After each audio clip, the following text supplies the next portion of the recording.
बिस्मिल्लाहिर्रहमानिर्रहीम।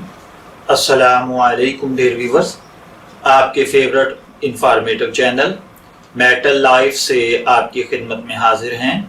हमारा आज का टॉपिक है ज़माना हमल में ख़तरे की इलामात। हम इस पर पहले भी वीडियोस बना चुके हैं, आगे भी बनाएंगे। आज इस सिलसिले की जो वीडियो है, इसका टॉपिक है खून की शदीद कमी। ज़िचगी के दौरान या इसी तरीके से प्रेगनेंसी के दौरान उमूमन ख़वातीन कमज़ोर हो जाती हैं, थकी हुई रहती हैं, उनकी खाल फीकी पड़ जाती है या फिर शफाफ मालूम होती है। अगर इलाज न किया जाए तो फिर पैदाइश के वक्त खून ज़ाय होने से डेथ का ख़तरा होता है। अगर खून की कमी शदीद हो तो सिर्फ अच्छी ग़िज़ा से ये कमी सही वक्त पर दूर नहीं हो सकती।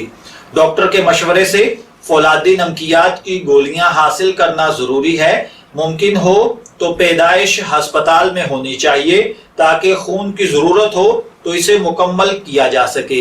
इसी तरह पैरों, हाथों और चेहरे की सूजन के साथ साथ सर दर्द, चक्कर और कभी नज़र की धुंधलाहट, इसी तरीके से हमल के ज़माने में जहरबाद की इलामतें, अचानक वज़न बढ़ जाना, खून का दबाव यानी ब्लड प्रेशर में इजाफा, पेशाब में लाहमियात यानी प्रोटीन का ज्यादा खारिज होना, इसकी मजीद इलामतें समझा जाता है।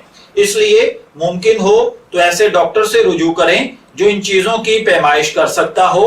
इसके अलावा प्रेगनेंसी के जमाने में जहरबाद का इलाज के लिए हामिला खवातीन को बिस्तर पर लेटे रहना चाहिए। ज्यादा प्रोटीन वाली ग़िज़ाएं लेकिन कम नमक के साथ खानी चाहिए। नमकीन खानों से परहेज करना चाहिए। इसी तरह अगर जल्द हालत बेहतर ना होती हो, नजर कमजोर होने लगे, चेहरे पर ज्यादा सूजन हो या दौरे पड़ने लगे तो जल्द अज जल्द तिब्बी मदद हासिल करनी चाहिए, क्योंकि इसकी तरह इस मसले से दोनों जिंदगियों को खतरा लाहिक हो सकता है।